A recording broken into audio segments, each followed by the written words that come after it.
Bonjour à tous et bienvenue pour cette nouvelle vidéo. Aujourd'hui, on va parler de TRN qui s'est lancé dans les trous wireless. Alors, j'avais déjà testé les TRN T200 qui étaient corrects. Et aujourd'hui, on va parler des TRN T300 vendus, alors selon les soldes, etc., entre 55 et 60 euros. Donc, je remercie d'ailleurs au passage Lucky LZ, comme d'habitude, qui est mon principal partenaire aujourd'hui, pour m'avoir fourni ces TRN T300. Donc, des petits trous wireless triple driver pour moins de 60 euros et qui vient faire de la place et montrer un peu une nouvelle image du trou wireless pour ceux qui sont exigeants. Que valent-ils réellement? On voit ça tout de suite dans le test.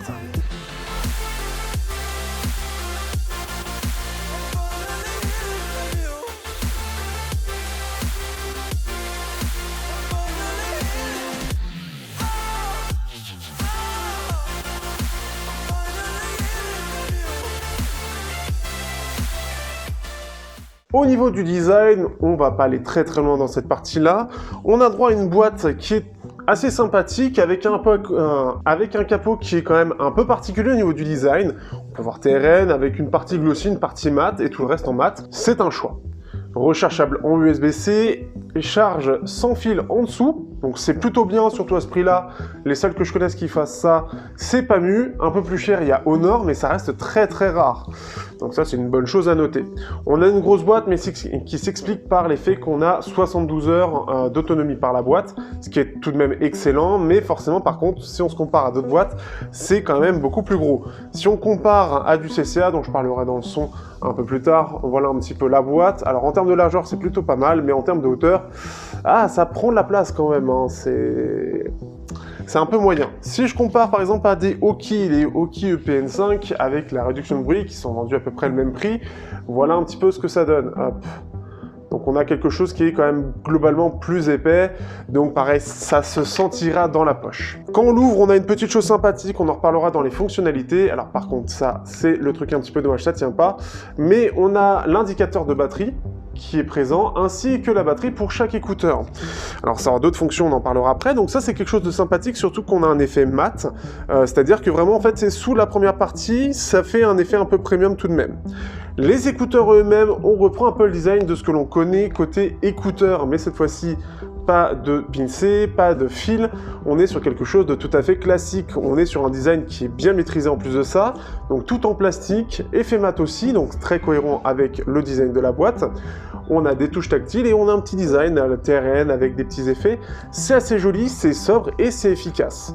Le fait qu'ils aient pris ce côté mat pour l'ensemble donne un côté assez premium à l'ensemble malgré les 60 euros, là où par exemple un KZ ça a un effet plus glossy et en général ça peut donner un côté facilement cheap. Alors même si ça l'est cheap, je trouve que justement c'est beaucoup plus premium de cette façon là, donc vraiment le choix est vraiment bon de ce point de vue là. Au niveau du port dans les oreilles, c'est très confortable, il s'oublie assez vite de par le fait qu'ils aient pris un design très audiophile encore une fois et qui est très maîtrisé aujourd'hui.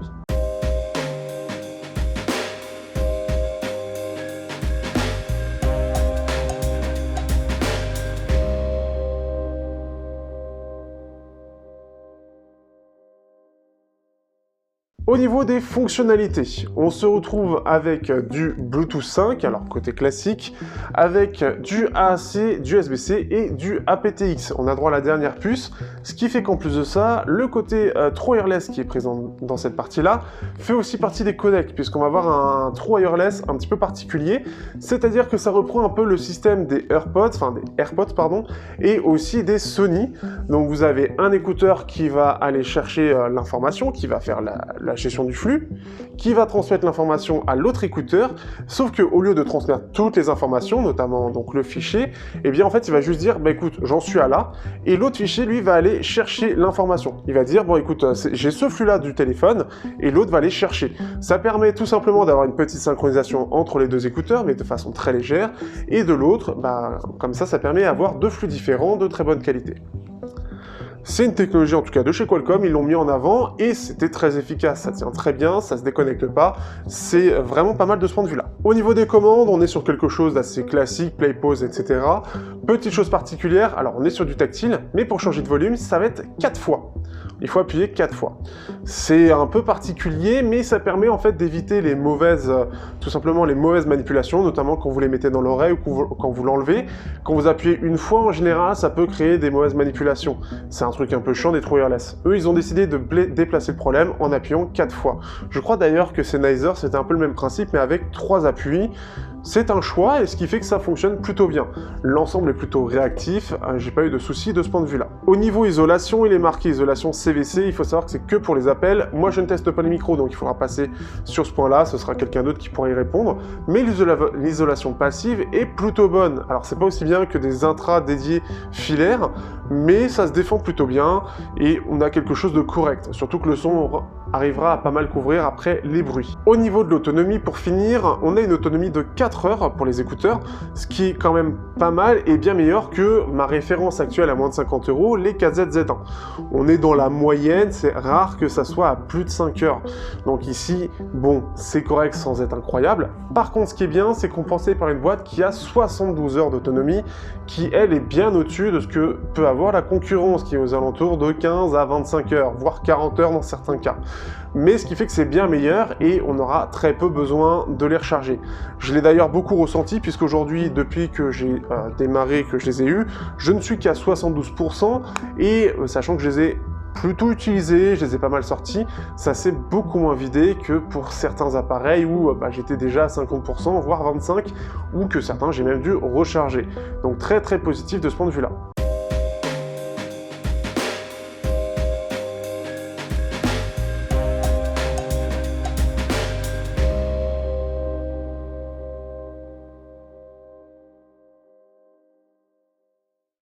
Au niveau de la qualité sonore de ces petits TRN T300, à quoi peut-on s'attendre? Tout d'abord, ce sont des triple drivers. Alors ça veut tout et rien dire, mais à moins de 60 € et connaissant TRN dans le filaire, c'est une configuration qu'on aura tendance à voir dans les 20-25 € en général. Ici, donc, on est sur un driver de 8 mm avec deux drivers 319, des armatures équilibrées, qui vont permettre de gérer notamment les aigus. On est sur une configuration qui est un peu moins bonne que ce qui est proposé techniquement par les CCAC-X10, mais meilleure que les KZZ1 ou tout autre intra à l'heure actuelle. C'est d'ailleurs les seuls triple drivers du marché. Au niveau de la signature, on se retrouve avec quelque chose qui est assez équilibré et un petit bump dans les basses, hein, quelque chose d'un petit peu relevé pour donner un peu de chaleur et un peu de présence et avoir un côté un peu plaisir à l'écoute. Et quelque chose d'assez classique chez TRN, un gros pic dans les aigus. Dans l'ensemble, c'est quand même assez équilibré, c'est même assez étonnant. Je m'attendais à quelque chose qui soit un peu plus fun avec une signature en V pour plaire à beaucoup de monde. Dans les oreilles, on a quelque chose qui est vraiment excellent. Vraiment, je m'attendais pas forcément aussi bien, mais là on s'approche de ce que je recherche de plus en plus, hein, forcément de la qualité. Alors forcément dans le côté filaire ce sera beaucoup plus facile, mais aujourd'hui par exemple des Sennheiser que je peux avoir ici, dont la boîte s'est déchargée d'ailleurs, les petits Sennheiser True Wireless, ça a du mal à dépasser, on va dire, en comparaison des intras à 30 €. C'est vraiment compliqué. Ici, on a quelque chose qui s'en approche un peu plus, mais si je compare à des CCAC12, etc., dans la Chi-Fi, bon, ça reste quand même moins bien, moins précis. Néanmoins, on a un son qui est vraiment pas mal du tout. On a un son qui est un petit peu chaud dans les voix, qui a une basse qui est un petit peu relevée pour faire plaisir, et qui a des aigus qui ressortent pas trop. Mais qui reste tout de même globalement assez détaillé, même assez net. Alors attention, mettez-vous bien en AAC ou aptX dans votre smartphone, parce que parfois il faut activer l'option, sinon il reste en SBC. Mais on a quelque chose qui est vraiment propre de bout en bout, et qui est vraiment agréable. On n'a pas cette sensation de driver un petit peu limité, comme ce qu'on a l'habitude d'entendre sur la plupart des True Wireless. Donc c'est déjà quelque chose de très très positif. On a une scène qui est vraiment large et qui n'est pas vraiment étirée parce qu'on aura boosté dans les hautes fréquences. On a quelque chose qui est vraiment large, on a une très bonne séparation des instruments qui ont tendance à bien s'exprimer, on a une bonne dynamique globale, et ce qui fait que on a des guitares qui vont pouvoir pleinement s'exprimer tout en ayant les voix, tout en ayant les cymbales et la batterie globalement, et c'est quand même très très agréable. Alors c'est clairement pas aussi bien que leur autre solution que je n'ai malheureusement pas pu tester parce que beaucoup trop de défauts, mais des TRN BTV1S Pro où on va avoir un module et on va pouvoir ajouter des intras. Sauf qu'ils sont vendus aussi 60 €. Donc après il faut ajouter ces intras par-dessus. Mais je trouve que vraiment le son, bah clairement, ce sont les meilleurs trous wireless du marché pur. On va dire que j'éjecte un petit peu ce qui est proposé par Shure, que j'ai testé il y a peu avec les Shure Aonic 215 True Wireless, mais disons que si je dois les inclure, ce serait les deuxièmes derrière les Shure. C'est vraiment excellent, on a un son qui est vraiment très bon, très agréable, très polyvalent, et malgré sa signature qui semble assez sage, on va avoir quelque chose qui pourra plaire à tout le monde, parce que clairement, même sur du métal, ça s'exprime vraiment bien, on a quelque chose de très vivant, très ample, et ça, c'est un vrai plaisir. Le seul petit truc, c'est ceux qui vont être sensibles pour la partie 10K, le petit pic qu'il y a dans les 10K, enfin petit gros pic qu'il y a dans les 10K. Personnellement, je l'ai très rarement senti. Ça aurait pu être un énorme problème, comme par exemple sur les TRN V90S où ça rend le son vraiment fin et il faut des embouts en mousse pour un peu abaisser ça. Ici, on a quelque chose qui reste beaucoup plus discret que ce qui est montré et ce qui fait qu'on aura tendance à ne pas vraiment s'en préoccuper. On a quelque chose qui n'est pas vraiment, enfin voilà, ça va pas scintiller, ça va pas agresser, ça va pas fatiguer. Au contraire, je les trouve très posés et très précis pour autant. En plus de ça, les signatures un peu comme ça équilibrées, c'est assez rare. Pour comparer rapidement, on va comparer notamment à mes deux, on va dire aux deux gros du genre, entre guillemets, les KZZ1, que j'apprécie beaucoup pour 25 voire 20 € aujourd'hui, et qui reste une excellente référence. On a une signature en V avec des aigus qui auront tendance à être un peu plus en avant et ça se ressent, ce qui fait que ça aura tendance à être un peu plus fatigant que les TRNT 300 et c'est un peu moins précis aussi. Donc globalement, ça reste un peu moins bien, même si les Z1 sont toujours une superbe référence. Donc c'est vraiment là où on va sentir la différence. On sent que la scène est un peu plus étirée, mais pas très naturelle, donc ça sera un peu plus central. On sent que la basse, on a quelque chose qui est un peu plus élevé du côté des KZ, et les voix sont en retrait en général. Les Z1 restent une très belle référence, mais on sent clairement que les T300 vont jouer dans une autre cour et sont clairement au-dessus. L'autre déception, la grosse déception que j'avais eue, c'était les CCA CX10. 5 drivers, ça reprenait à peu près ce qui était proposé par CCA avec par exemple les CCA C10, mais avec un petit driver de 7 mm que l'on a déjà vu dans les KZ S2. Et c'est une énorme déception, encore plus maintenant si je compare au T300. On a un son qui est très fin, dû justement à des gros pics dans les hautes fréquences qui se ressentent beaucoup. On a un driver dynamique qui n'a aucune expression, qui a beaucoup de mal à avoir de l'ampleur. Pourtant, on est sur du 7 mm contre 8, mais on sent que celui des T300 s'exprime beaucoup mieux, a beaucoup plus d'ampleur. Bref, ils l'ont beaucoup mieux géré. Et sur les CCA, clairement, c'est clairement pas terrible du tout. On est vraiment très loin des T300 et ça les rend encore plus mauvais aujourd'hui. J'avais déjà du mal à les recommander au moment où je les avais pris. C'est encore plus le cas, c'est un terrible échec et TRN enfonce encore plus le clou. Si on compare par exemple au Oki EP-N5 ou tout autre intra que l'on va pouvoir trouver par exemple sur Amazon à 50 €, on est clairement largement au-dessus. On a un son qui est beaucoup plus dynamique, beaucoup plus ample, qui va exprimer chaque instrument de façon bien plus ample, bien plus large. Donc on va vraiment ressentir beaucoup plus de corps dans l'ensemble pour chaque instrument, pour les voix, et ça va être beaucoup plus agréable. Sur du métal, par exemple, ce sera très désagréable d'écouter sur les Oki, là où sur les T300, on peut vraiment pouvoir les écouter dans de bonnes conditions, et en plus bien mieux que ce qu'on pourra trouver, encore une fois, dans le marché français, à 50 € en filaire. Et ça, c'est quelque chose qui est à noter. Pareil, encore une fois, la scène beaucoup plus large, on a des aigus qui sont beaucoup plus précis, qui sont beaucoup plus nets, bref, globalement, bien plus réussi.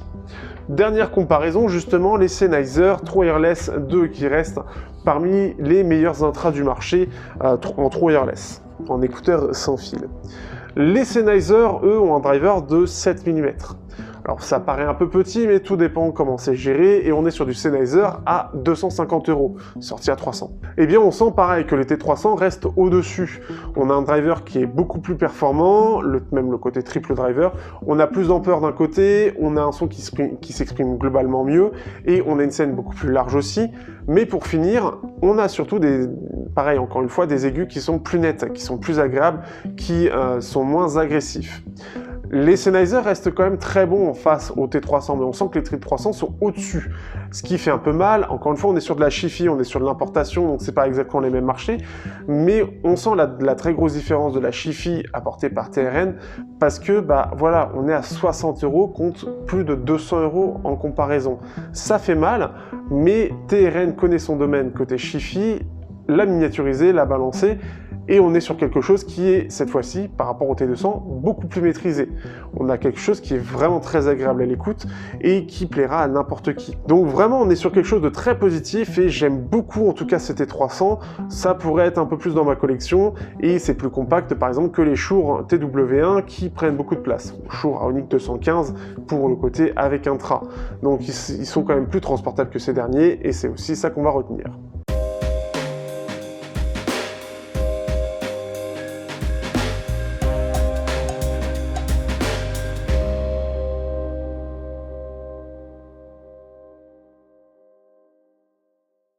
Pour conclure, que peut-on penser donc de ces TRN T300? Clairement, c'est une très bonne surprise. Dire que ce sont des triple drivers, ça veut tout et rien dire. On peut avoir un mono driver qui va être bien meilleur qu'un multi-driver, ça n'a rien à voir par rapport à ça. D'ailleurs, on le voit, ils ont fait bien mieux que ce que propose CCA avec les CX10. Ils ont bien mieux su gérer leur signature, les drivers utilisés, et on a quelque chose qui est mature, qui est maîtrisé, qui est équilibré, puisqu'on va avoir une boîte qui permet aussi la charge sans fil, donc en plus de ça, ça permet d'être un petit peu, on va dire, dans les clous de ce que recherchent beaucoup de gens aujourd'hui. On a la recharge inversée, etc., et puis beaucoup de personnes sont avec la charge sans fil, donc ça permet déjà d'ajouter ça. On a une boîte qui est conséquente, certes, mais qui est compensée par une excellente autonomie. Avec le nombre de smartphones aujourd'hui, enfin, le nombre de True Wireless plutôt aujourd'hui qui ont des boîtes qui ont tendance à se décharger au fur et à mesure du temps, parce que quand vous les trimballez et si vous n'utilisez pas beaucoup, eh bien forcément ça aura tendance à réveiller les écouteurs et ensuite à consommer la batterie jusqu'à ce qu'elle se vide. C'est un réel problème et ce qui fait que là on a 72 heures, donc on peut un peu plus voir venir. En plus de ça, on a de l'USB-C, donc c'est quand même agréable. Et ce qui fait que, par rapport au son, clairement, c'est au-dessus de tout ce qu'on a à l'heure actuelle en termes de True Wireless. Encore une fois, je le dis, hormis Shure, qui a un cas un peu particulier. On sent qu'on a quelque chose qui est bien maîtrisé au niveau de la signature, qui a des composants qui sont de qualité, qu'ils ont bien géré en plus de ça toute l'intégration côté Bluetooth, et ça c'est quelque chose qui est quand même aussi important, et qui en plus de ça permet quand même d'avoir 4 heures d'autonomie, là où KZ et CCA proposent 2h30, voire un peu 2 heures, on va dire, si on mettait en mode gaming. Donc clairement, on a quelque chose qui va vraiment avoir un global très équilibré et qui, pour le coup, le seul truc qui va manquer à tout ça, au final, c'est la réduction de bruit active. Alors certes, l'isolation est correcte, mais aujourd'hui, c'est quelque chose qui est important pour pas mal de gens. Néanmoins, avec la qualité audio qu'on a dedans, si l'ANC est un petit peu plus secondaire ou quoi que ce soit, enfin, je trouve que si c'est vraiment le son que vous recherchez, c'est clairement sur cela qu'il faut partir. Vous ne serez absolument pas déçus. Et c'est comme ça qu'on peut terminer. Si vous voulez mettre 60 € dans des True Wireless, que c'est la qualité de son qui va primer en premier, les TRN sont clairement c'est un must, c'est ceux à voir, c'est les meilleurs, c'est un choix qui est clairement le plus sage, surtout à moins de 100 €. Donc clairement là-dessus, voilà, si vous avez des KZZ1 ou si vous avez n'importe quel True Wireless et que vous voulez un peu mieux en termes de qualité sonore, les TRN T300 vous plairont clairement. Si aussi vous voulez avoir un petit peu de quoi est capable le filaire, à 20-25 € côté Chi-Fi, vous aurez un peu un équivalent avec ces TRN T300 et ça pourra peut-être vous donner envie de découvrir tout le côté filaire. Dans tous les cas, si vous êtes intéressé, vous avez le lien dans la description. N'hésitez pas à liker, partager, commenter, ça fait du bien pour l'algo YouTube. Et aussi, si vous voulez qu'on en parle, et ça, il y a une petite communauté très sympa qui vide son argent sur Discord, vous avez aussi le lien dans la description. Sur ce, je vous dis à bientôt pour un prochain test sur Technoid. Toi, tu t'installes au moment de la fin, tu t'installes bien au bon moment. Comment je fais mes vues, moi?